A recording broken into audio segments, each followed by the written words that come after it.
and welcome back to Spiritually Speaking with Skyla. I have a very, very special guest with me today. It's Olivia Moranzoni. Say hi. Hi. We have been friends for a very long time, since second grade, and it's about the cutest story you've ever heard. You want to tell it?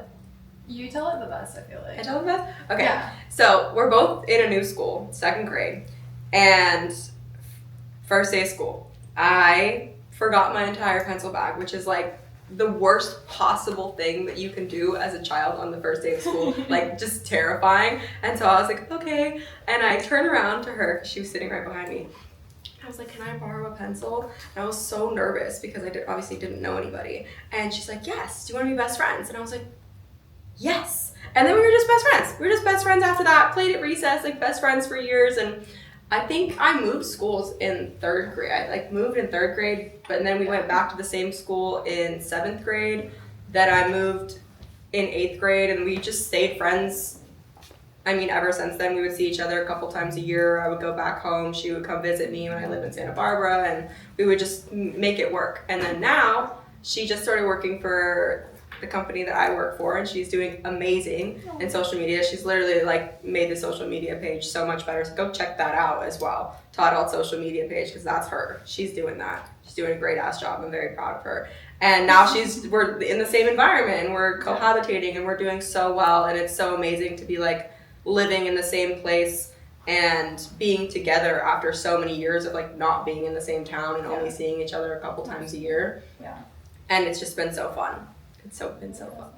It's funny too because it's like I feel like whenever because you were always like traveling the world, and so it's like I had Skyla's location, and so I'd see where she was and like try to get her at like specific times, you know, even if it was like 9:00 my time at night. And I felt like whenever we talked, it always felt the same. Or whenever you came to visit, it always like we always like kind of picked up exactly where we left off. Never felt a gap. Exactly. Like, a single time. Never felt a gap. It was just like right back, best friends, like so happy, stupidest jokes in the entire world. We're just laughing at nothing. And I feel like that's the best type of friend that you can have, where you don't feel the need to like, you don't have to text all the time to be close, to know that like if you wanted to call them, they'd be there for you. You don't have to be super active to know that they're one of your best friends in the whole world. I feel like you're the only person, one of the only people too, that I felt that way with, especially with like, because we're just so similar too. Like, yeah, like we don't have to explain ourselves. We don't have to explain like why we weren't available, whatever. We don't have to explain. We just like get together and it's just great. And like we have a lot of differences. It's crazy because we have so many differences. It's so emotional too. I don't know. It is. Well, because we've been friends for so long, and you're my longest friend of anybody that I've ever had in my entire life. And that, I mean, they say that if you're friends for like more than 7 years, that you'll be friends for the rest of your life. You literally said this for for so long, time. And we've just been, time. And we have so many differences, but then so many similarities at the same time. And that was one of the subjects that we wanted to bring. It was like religion versus spirituality, because I would be considered spiritual and she would be considered religious, but I don't think that there's really that much of a difference between the two. I think they go very much like hand in hand. And we've had conversations about this where, like, for instance, I'm religious and I grew up religious. I have, it was always instilled in me from when I was, a young kid. And that's what I grew up knowing, but like it also was a choice of mine. My parents never forced me. I was very fortunate in that way to have such a good relationship with religion, because I do not feel like a lot of people have that, especially when they have a background in families who come from religion. A lot of the times I feel like they actually have very bad experiences. Yeah, because they don't have an option. Yeah, they just have to do it. They have to, and that's just kind of like what goes, But for me, I was very fortunate. And I had that choice, and I just kind of have, it's something I really believe in. It's something that I consider myself a Christian. I try to live that lifestyle, but like, I also feel like in a way it is a spiritual thing, because you believe in something higher than you. And I feel like that is like the most important thing about spirituality. It doesn't really matter if you believe in Buddha or if you believe in, I don't know, just something like bigger than yourself, because I do not think that like living on this earth without anything revolving around you, like if you don't think anyone is higher than you, I do think that is, I feel like it's so limiting. It's so limiting because there's obviously something bigger than you, because like, where did you come from? There's so many rabbit holes that you can go in about like the higher beings, the higher entities, the higher, like, what created the world. And if you just think that, oh, you were just put here and that's it, and God didn't create anything and there's no God, like, that's a sad life, to be honest. I feel like that's such a sad life, because then, like, what are miracles? What are any of those things that we can't explain? What are those? Oh, just coincidences, no big deal. It's like, that's just such a sad life to live by. And believing in something bigger than yourself, and knowing that, like, the good that you do, and like wanting to do good, not for your own benefit, but for the benefit of everybody in the entire world. Yeah. I feel like, I think there's a big misconception in spirituality, meaning that, oh, because you're spiritual, maybe you don't believe in God and you don't like go by the same rules. But like, I pray to God, I try my best, obviously, not to sin, not to hurt people. I believe in like the general idea of what religion is, but just without, I think, certain guidelines. And I think religion is a kind of more like structured way to believe in God, and neither one of them is better than the other. Yeah.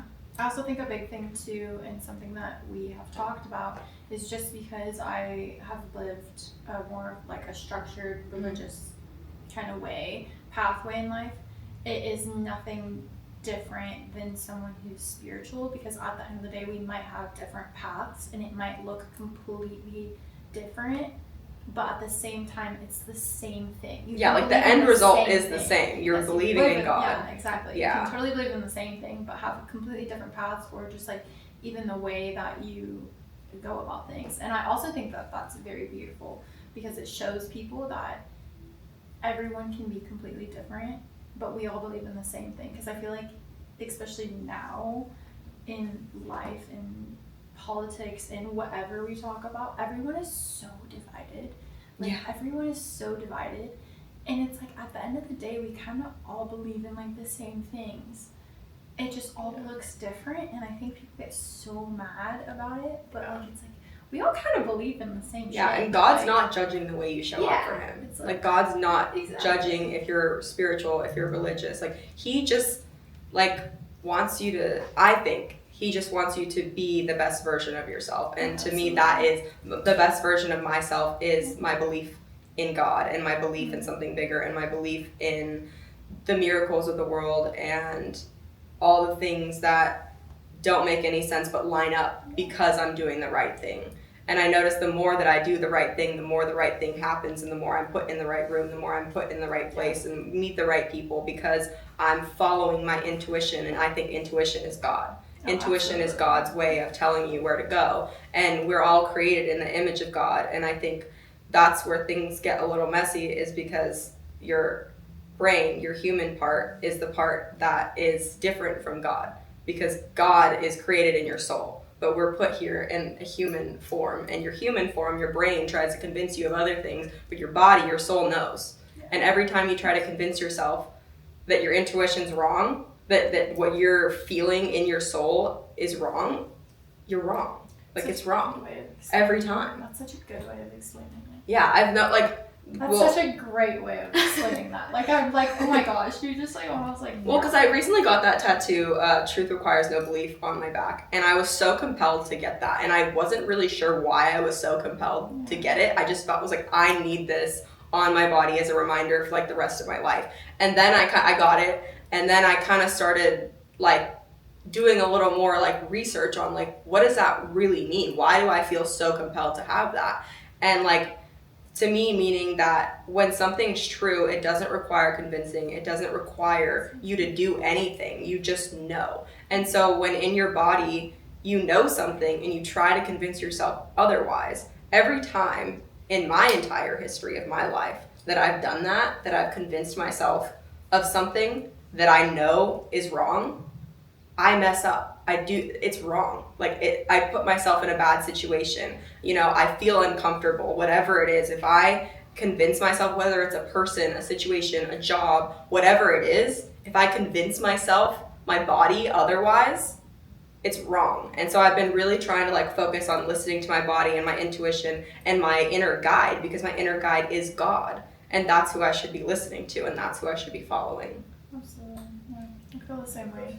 Like, too, it's like your body knows for a fact, like, I don't know, that's something that I'm very big on too. It's like your body stores so much information that you don't know, that your conscious mind doesn't. Like, you can, your body can feel somebody staring at you before you even know it. And like, how does that make sense? How does your body know when you don't have eyes in the back of your head? So like, why aren't we listening to our bodies more if our bodies can see and feel so much more than our minds are aware of? And we kind of, I think, we're taught to ignore that, which is sad. Yeah. Like, we're taught to ignore how we feel and try to be socially acceptable. Like, if we say, oh, I don't want to do that because I feel like it's wrong in my body, people would be like, that's weird. Literally, I wish I could tell people these things. Like, I wish I could be like, especially because like for instance, for instance, like if you're dating someone, mm-hmm. like this is a prime example and something that I've gone through. When you're dating someone or you're getting to know someone, I have this like almost immediate kind of, I think also as a girl, mm-hmm. Girls also have like way more intuition, I think. Yes. Than men. Oh, absolutely. But it's like, you know, you meet someone and they might be incredible or great or whatever it may be. And for some reason, like my body knows when this person is not meant for me. And I think also it stems from being like, you know, in a relationship or for so long. I was in a relationship for so long, like you, and like you just knew, you know. Yeah, like at the end, like it would physically, like anytime the relationship was physical, it was painful, if that makes any sense. Like your body's telling you this person is not meant to be in your energy. And that happened with a boyfriend I had in high school too, where like at the end of the relationship where like my body knew like this isn't for me, like I could feel it in my body, and I was trying to convince myself, oh, you know, it's okay, this isn't what's going on, maybe it's this, maybe it's that, and trying to like come up with any excuse as to why you're feeling that way and try to just like push it under the rug. And it's just pointless. Like, listen to your body and listen to God. And I mean, even if you say like people think you're crazy if you're saying like, oh, I don't want to do that because God told me no. Like, my body told me no, basically. People would be like, you're fucking crazy. Yeah. Like, people would be like, you're crazy. So you have to like find a way to describe it that's socially acceptable, which kind of sucks. But it's also important that you do have people in your life that you can share that with.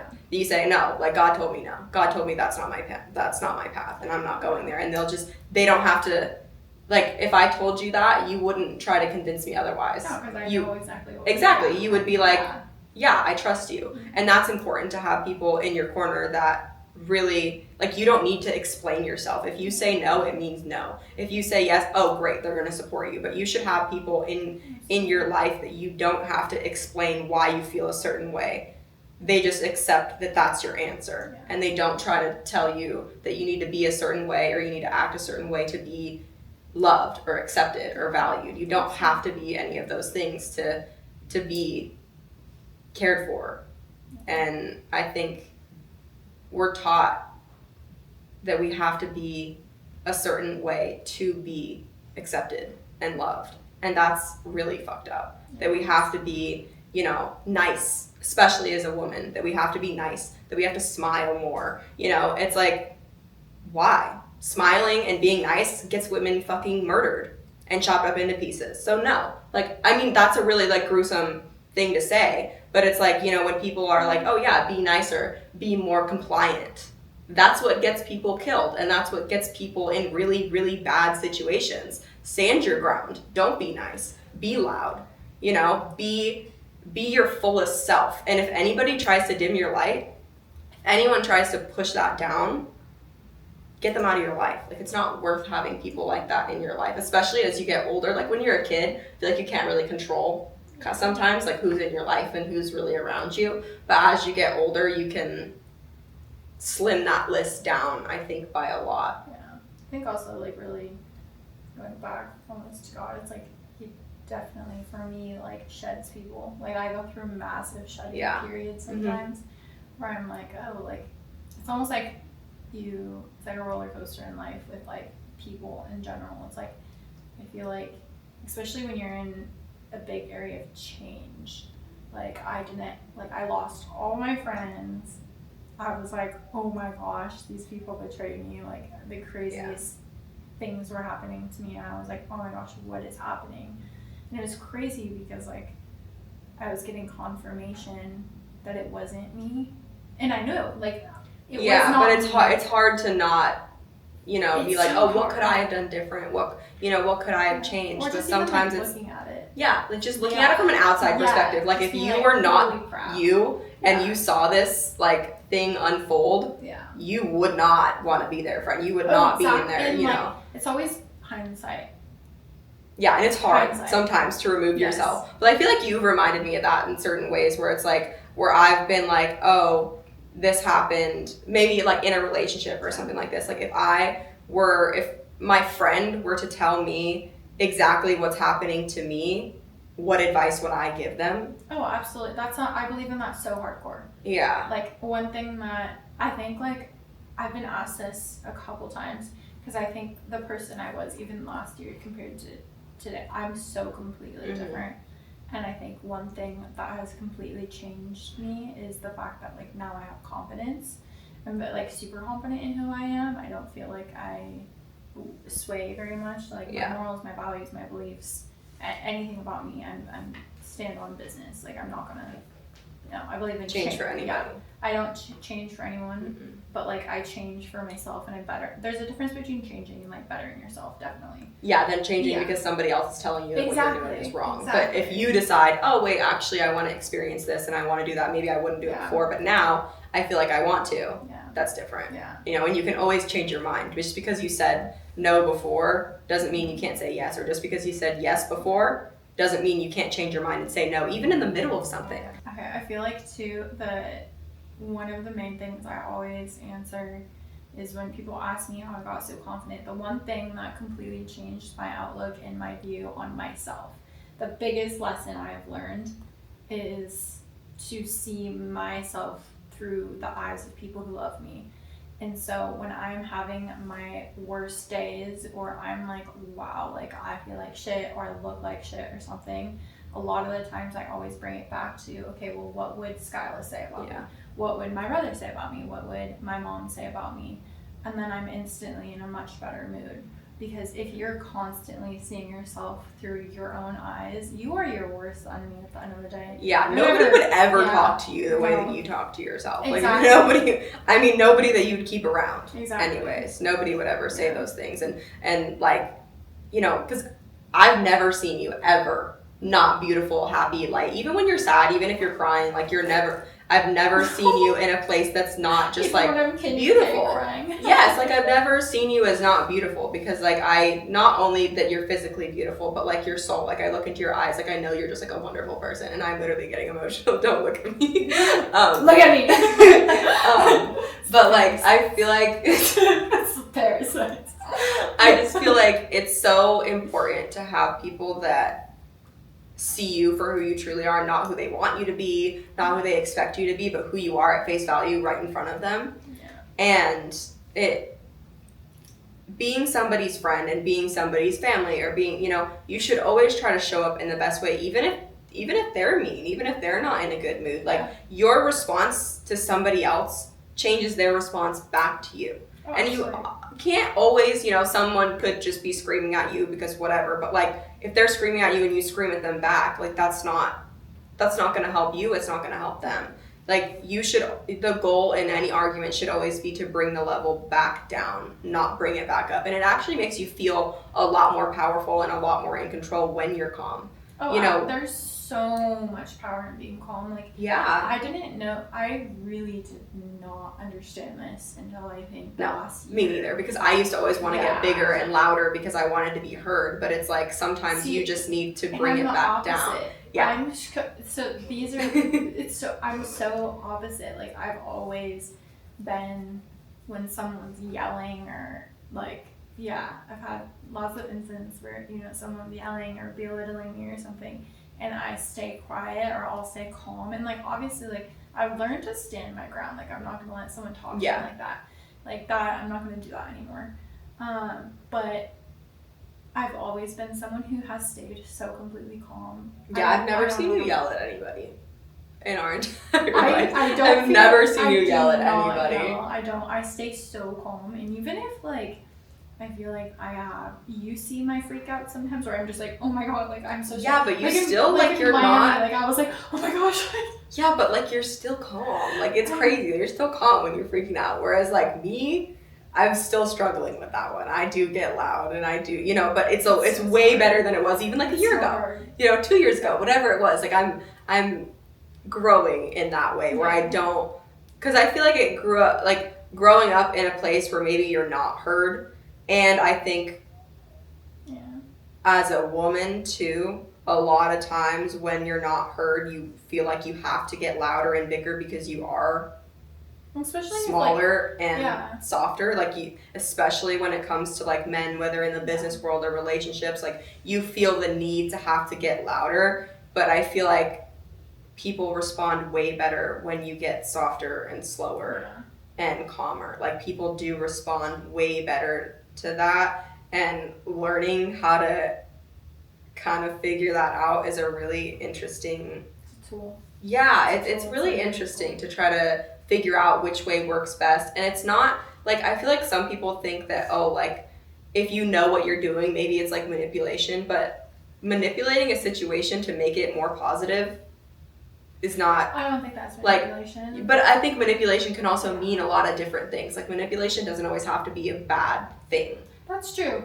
Like, I feel like manipulation has a bad connotation, but manipulation doesn't have to be, like, you can even, like, say you have a something like bendy and you're twisting it. That's manipulation. You're manipulating the object. But that doesn't mean you're doing something bad to the object. You're moving the object in a different way to do something different. And I think making something have a bad or a good label is not helpful in any way. Because things can have so many different meanings in so many situations, and making something inherently bad or inherently good, it limits the way that you can explore life and explore different situations. I think labeling anything actually limits the way that you live life. Labels are for mean people. Yeah, like, say, I don't know. I think, I was about to say something way worse than that, and I was like, yeah, you should probably calm down. Yeah, and, like, I also think, my mom and I are actually having this conversation last night, that, like, maybe what we think as humans is good or bad isn't actually good or bad. Like, we don't know what the actual bigger picture of everything going on is. Like, we don't really know. As humans, we have an idea of what we think is good or bad. Obviously, like, murdering people, I don't think that's good. Don't think that's good. But, like, I think that we have no idea what good and bad means. I think this humanity, we have no idea what good or bad is. And in some cultures, something is great, and in other cultures, it's terrible. Mm-hmm. Like, you used to have no idea. It's all about perspective of how you see things and how you're brought up, and, like, the way that, so, like, going back to, like, God, like, I wasn't brought up in a household of God. I don't even think I had a conversation about God until I was in 8th grade, because I moved to Southern California to live with my mom, and I went to a Catholic school. And I had never been to church in my life.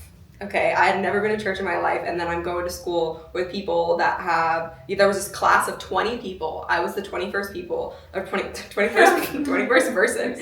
And they had all been in this school since kindergarten and grown up together in this, religious environment. And it was a culture shock. It was a big culture shock, because I didn't understand, and then I was going to church every Friday or like at mass, and I was, doing all these things, and I just really had no idea what was going on. And then I kind of started talking to my parents about it, and I guess, like, my dad was, like, very heavy in the church, and, like, I never knew that. He never talked to me about it, because I think he wanted us, I think my mom and my dad both, like, they were divorced in separate households, but I think they both kind of just wanted us to figure it out, I guess, by ourselves. But, like, we did pray at dinner, you know, so there was definitely an idea that, like, we wanted to be grateful for what we had. Like, we prayed and sat together every night at dinner, and I loved that. We did that at my mom's house, and we didn't do that at my dad's house, which is funny because my dad was the one, you know, whatever. But, like, we did have some, and my mom was always spiritual. Like, she was meditating, and she had, like, a bunch of crystals, and she would go to ceremonies, and she would go to ashrams, and she kind of just, there was always something that, like, she was doing. Yeah. And I was like, that's interesting. But I didn't really, like, have any conversation with her about it until I was probably, like, in high school.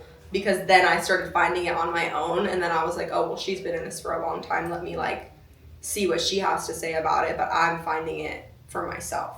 Yeah. Me too. Like, I think it's hard, like, almost, I guess going back to, like, whole labeling thing.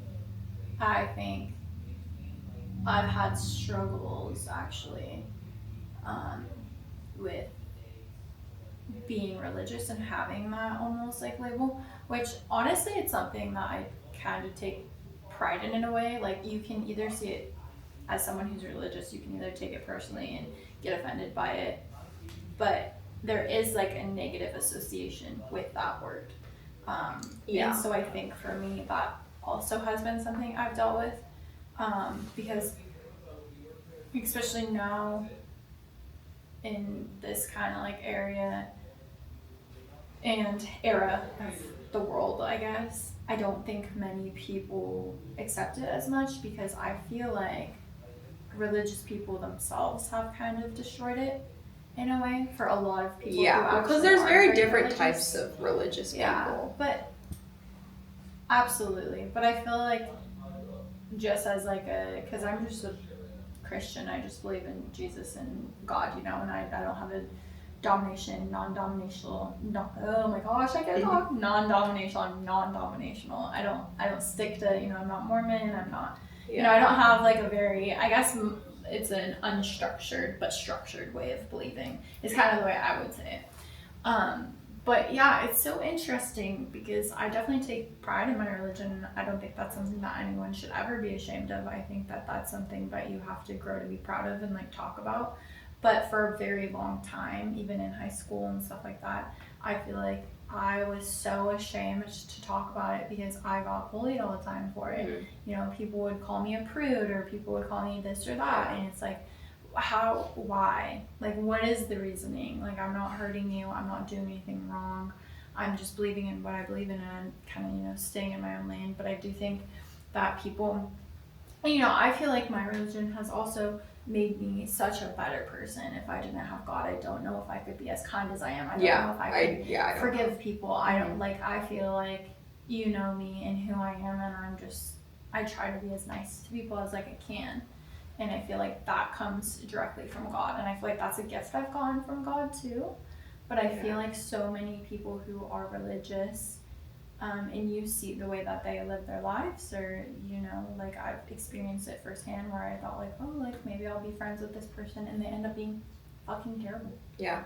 And it's no wonder why there's negative associations to it. I feel like I was put in the direction away from religion because of my experience with religion. Yeah. Like, when I went to that school in 8th grade, they were some of the most judgmental, shitty people, honestly. That it's just like, I obviously think, you know, sin is a real thing, but I don't believe that if you sin and then you go say however many Hail Marys, then you're forgiven. Like, that doesn't make sense to me. And then if you're a sinner, you're just like, and then there's other people that believe, oh, if you sin, you're just doomed for all eternity and you're just going to go to hell. And it's like, no, we're human beings and we're going to make mistakes. But the lesson is that we don't keep making the same mistakes and don't keep hurting people the same way that we did. Like, you can never know if you're going to hurt somebody by something you do. obviously there's certain things that would be intentional of you hurting somebody, but if you say something or do something, you can't control if somebody else's feelings get hurt. If they share with you that their feelings were hurt because of something you did and you keep doing that, to me that's sinful. That's not okay. Yeah. You know, but if you don't know, if you're not aware that something that some action that you did hurt somebody, how would you know? And like the reason someone else got hurt is probably nothing to do with you. It's some trigger or some reason that they have that's affecting them in their life, that it's something you did that triggered them, that reminded them of something. It's not necessarily you or what you did. It's the other person's issues that they have to deal with, and you can't control that. Yeah. But if someone's sharing with you, this hurt my feelings, and you knowingly do it again, like that's, and so many people do that. Yeah, like so many people do that. I can't tell you how many people I've cried and sobbed in front of saying how badly you're hurting me, and they do it again and again and again and again, and then after a certain point it's like, okay, clearly you don't care about my feelings. And it's really hard to walk away from somebody like that because they're not always bad. Most of the time they're not always bad. And I feel like it you know, it's really hard to try to convince yourself that whatever people do, they know what they're doing. Yeah, absolutely. Like, people know what they're doing. And it's also really hard, something that I've tried to live by in the last, you know, couple years, is that if someone says something but they don't back it up with their actions, it's useless. Oh my gosh, yeah. It's completely useless. People can talk, people are charming, people can say whatever they want to say, but if they don't back it up with action, it doesn't mean anything. And that's really hard because you want to believe that someone's telling you the truth. You don't want to think that somebody's just lying straight to your face. Like, that's such a hard truth to swallow, that somebody's just lying straight to your face to make you happy in the moment because they don't want to deal with the, you know, they don't want to deal with the effects of what they did. I was literally thinking about this morning. I was. Yeah. Because, you know, like, me and you have had such a similar experience with someone just straight up lying to us. Mm-hmm. Like, recently too. And I think I was thinking about it this morning, actually, and I was just like, what a sick thing it is to, okay, how do I say this? So, someone that you think is like a person of their word, right? Mm-hmm. Because they are really good listeners.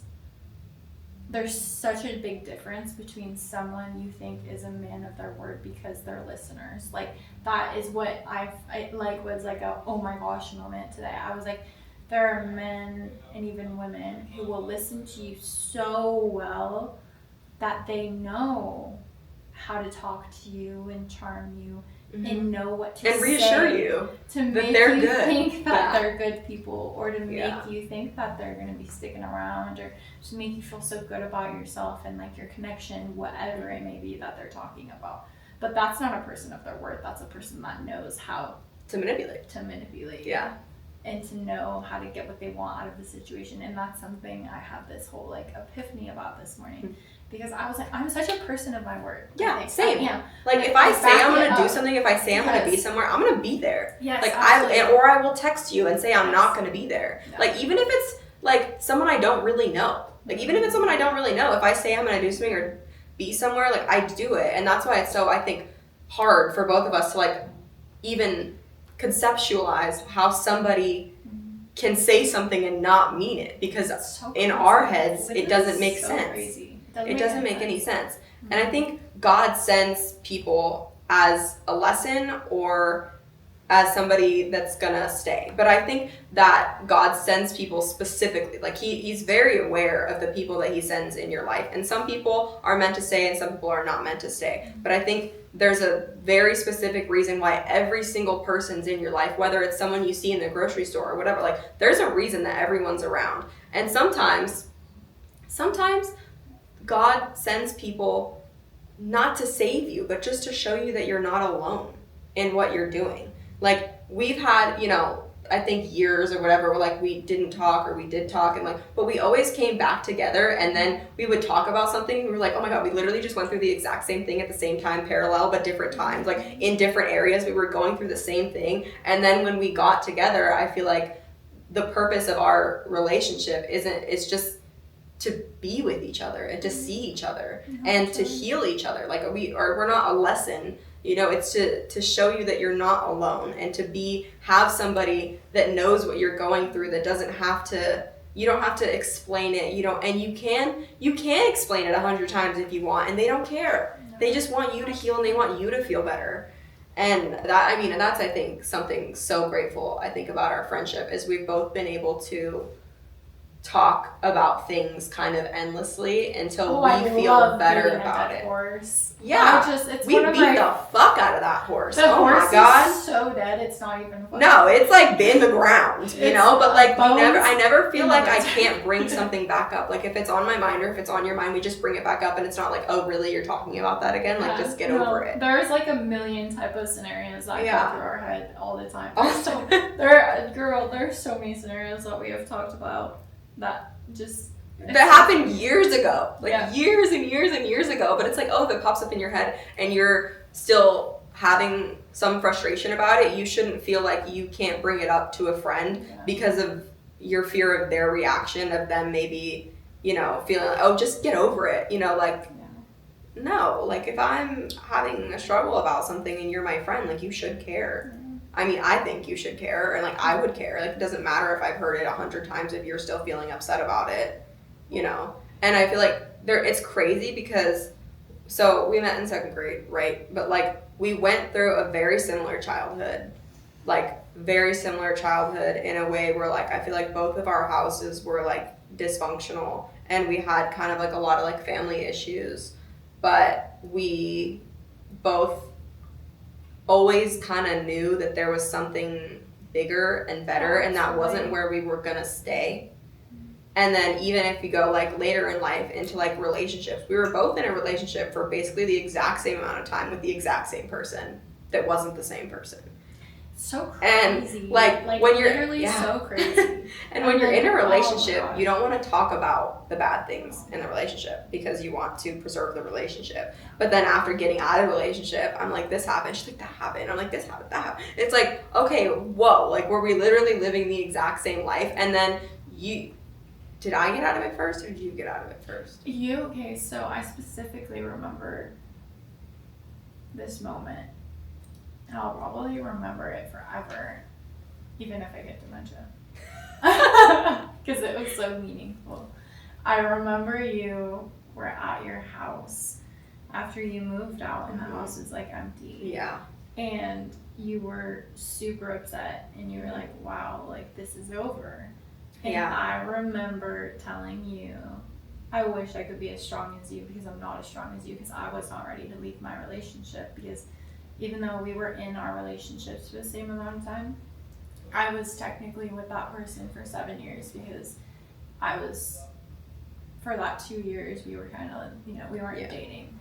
But I just remember being like, I wish I could be as strong as you. I literally remember saying that to you.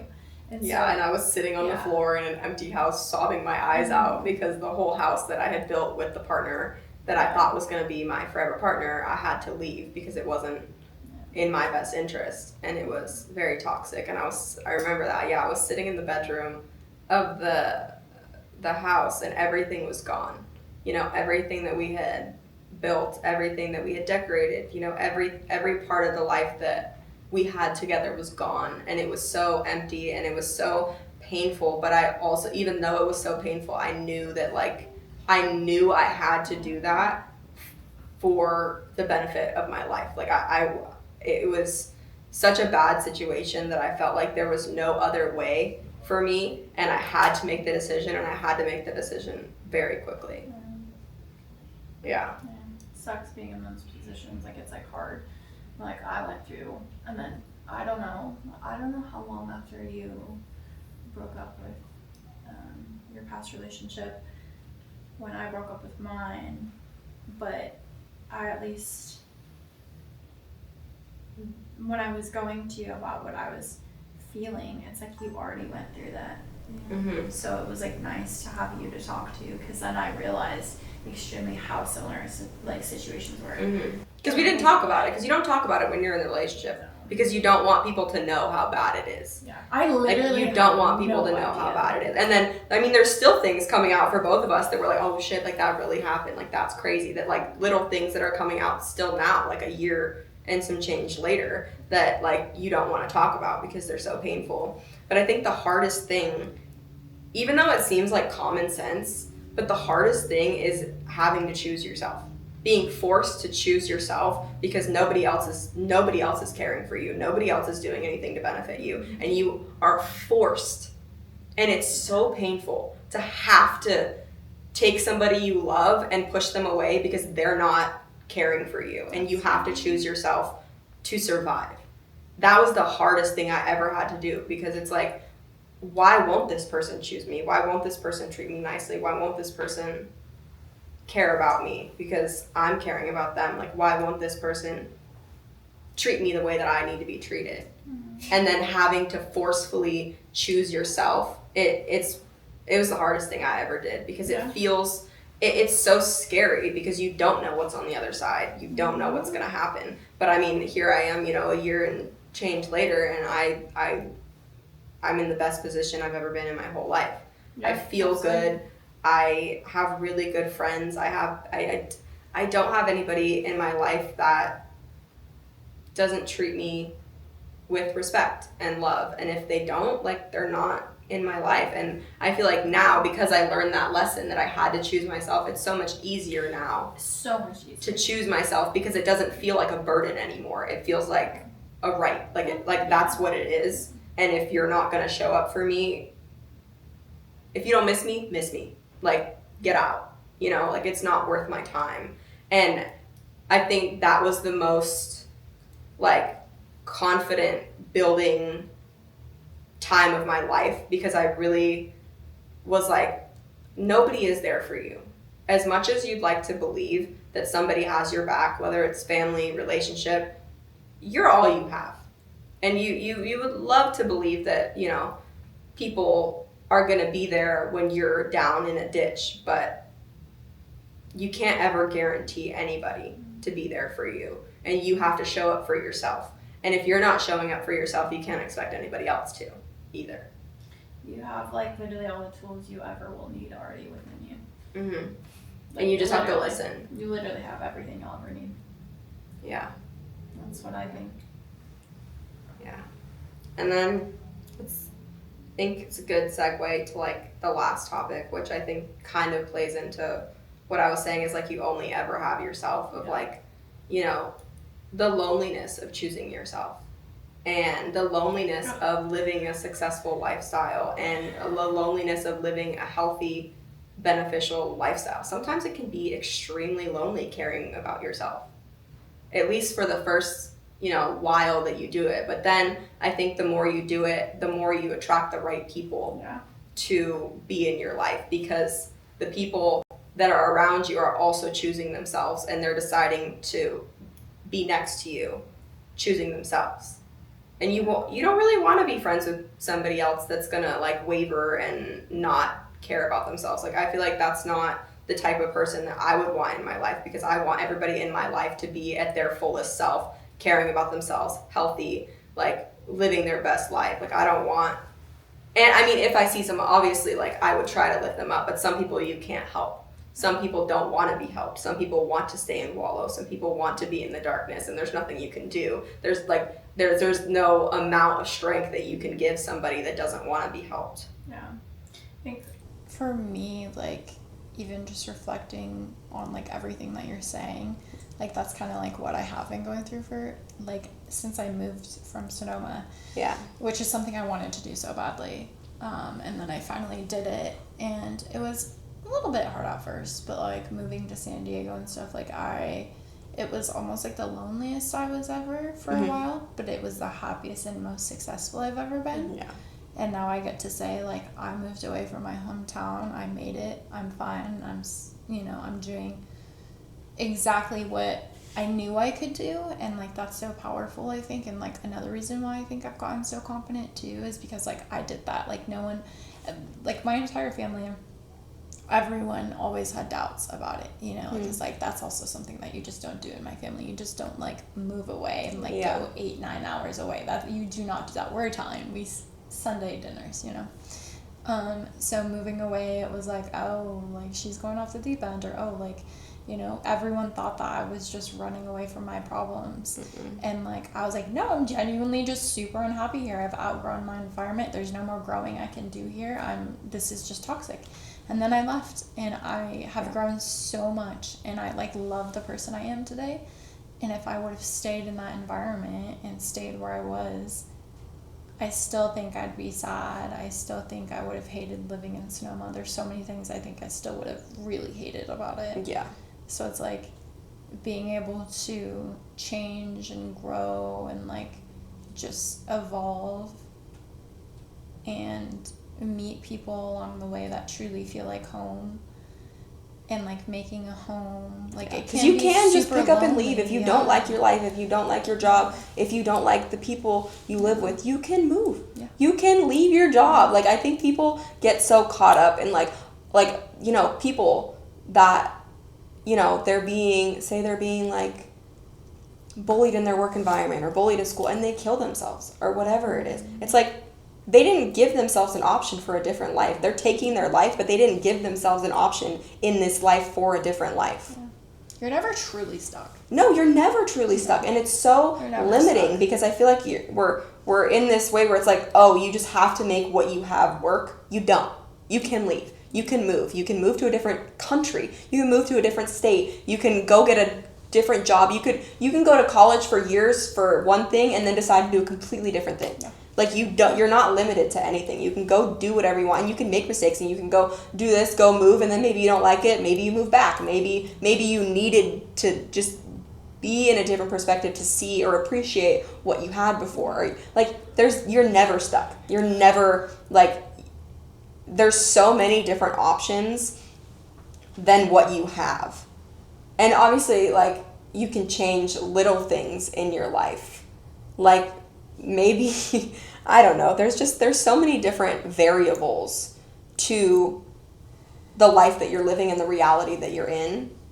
And I think that, like, people have a misconception about success and health and what it means. And I think people think that, oh, if you're successful and you're in all these places, that it's not lonely. But I think sometimes success is the loneliest place that you can be. Because most people they're not in that space. And they don't know how to resonate with you in that space. And just because you're around a bunch of people doesn't mean you have a lot of friends. Doesn't mean you have a lot of people that you can trust. Yeah. And I think 1 to 2 people is like really all you need. All you need is 1-2 good friends, good people, good family, whatever it is that you can talk to sincerely that will save your life. Honestly. Or an animal. Like something. You're lonely, get an animal, Georgia. Get a dog, get a cat. Like, it doesn't always need to be a person, because I think animals understand you in a way that sometimes people never can. Oh, absolutely. And yeah,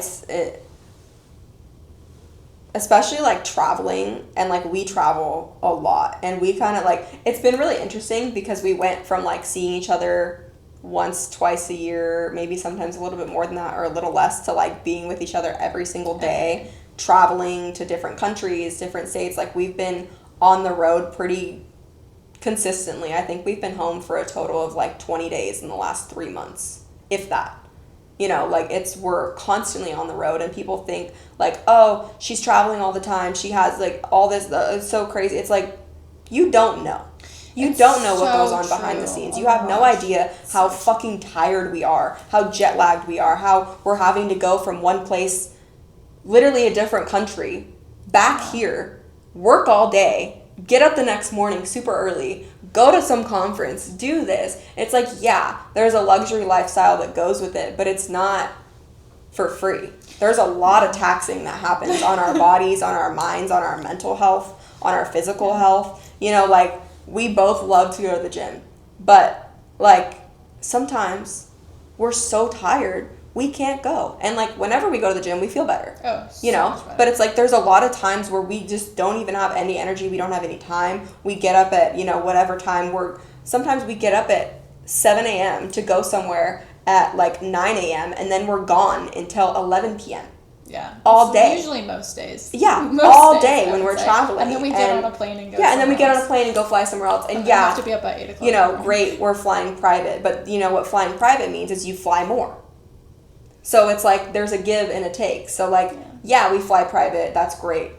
I love that. I'm like not saying that's a bad thing. But because we fly private, we are able to travel more, which is more exhausting and takes more time out of, because we're able to just hop on a plane and go here and go there. But that means sometimes I've gone to like 6 different states in one day. In one freaking day. And I'll be up at like 4 a.m. and then don't get in bed till like 2 a.m. the next day. Because I'm traveling all day, going to different places, picking people up, having different meetings. And it's like, yes, it's luxurious. Yes, I get to travel on a beautiful G550. And yes, I get to stay in nice hotels. And I get to, go to amazing events and meet amazing people. But it's not all for free. But I think God, sends people, places, timing, like it sends people, but it doesn't mean that there has to be some big miracle or this big thing for something to be valuable. Sometimes the whole purpose is just to be seen. Like sometimes the whole purpose of life and situations is to be seen, not to have some big crazy thing going on. And sometimes all you need is just to be seen and for your soul to feel understood and to just believe that you are exactly where you're supposed to be. And that's extremely important. Knowing is just feeling like you're in the right place at the right time and you're with the right people, and to keep moving towards that and trusting your intuition. And I'm so grateful that I was able to do a podcast with you, and I'd love to do another one because I feel like we have so many different things to talk about. And the fact that there's no difference really between religion and spirituality, and we've never had any argument or disagreement. And yeah, we have different beliefs, but that doesn't mean we're not looking for the same result. We're looking for connection, we're looking for understanding, we're looking for belonging. And that's found in spirituality, in religion, in Buddhism, in whatever. Like, it's believing in something bigger than yourself and believing that you're part of something. And I am part of something, and you're part of something, and we're part of something together, and that's beautiful. And we're part of something bigger than us. Yeah, and that's a beautiful place to be. And so stay tuned for some more, and have a wonderful day.